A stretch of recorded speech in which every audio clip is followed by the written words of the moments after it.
IDES tells us they've added more than 100 people to help stop the widespread fraud problem. They're also retraining their staff to detect and stop it.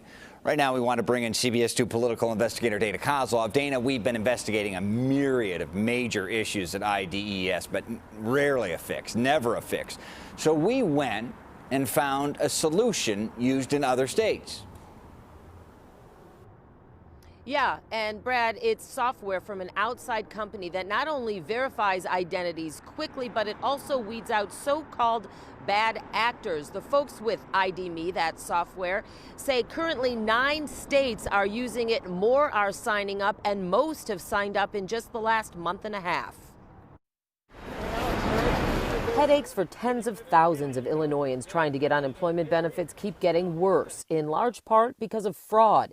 Illinois isn't the only target. This is tantamount to a cyber attack on the United States of America, and we are largely stopping them. States coming to us saying we have a backlog of 100,000 plus people. Pete Askew and Blake Hall are with ID.me, software now being used by 9 states to help weed out fraudulent unemployment claims during the initial application process. And just like you would see a PayPal button embedded in a merchant's checkout flow, our button is embedded within the workflow. Introducing ID.me. And offers identity verification in 5 minutes. Any problem, and ID.me offers a video chat option. Hall says that can take up to 5 hours, but compare that to weeks or months of benefit verification struggles without ID.me, and both call it a win. They at least have a way to get through to prove who they are. We reached out to states using ID.me. No unemployment administrators agreed to an interview, but an Arizona spokesperson told us the program is working. An example, the week of October 3rd, Arizona's unemployment agency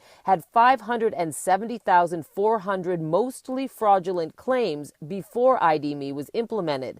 The week of November 5th, there were 6,700 legitimate claims after ID.me went into use. Any interest from Illinois?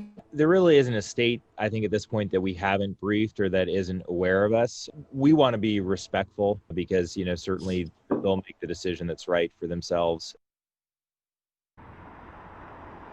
That Arizona spokesperson tells me that they expect ID.me will help them prevent $15 million in fraudulent payouts there at the very least. I reached out to IDES, or the Illinois Department of Employment Security spokesperson Rebecca Sisko, to ask if this was something Illinois specifically was considering. This afternoon she got back to me saying that they don't comment on any potential partnerships or fraud detection specifics, but that they are open to improving the system. Brad? Yeah, let's hope so.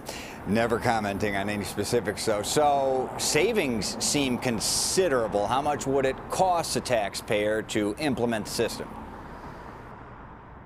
Well, and you're not just talking savings potentially in millions of dollars. You're also talking savings in people's time. But with that being said, Pete Askew with ID.me said that is proprietary, confidential. He would not disclose what the cost is, but he says that they do price on an economy of scale to make it as accessible as possible. And I should also point out that they tell me the way it works is once someone's identity is verified, it's verified across all governmental agencies, saving that step if, let's say, they need to go to the Social Security office as well.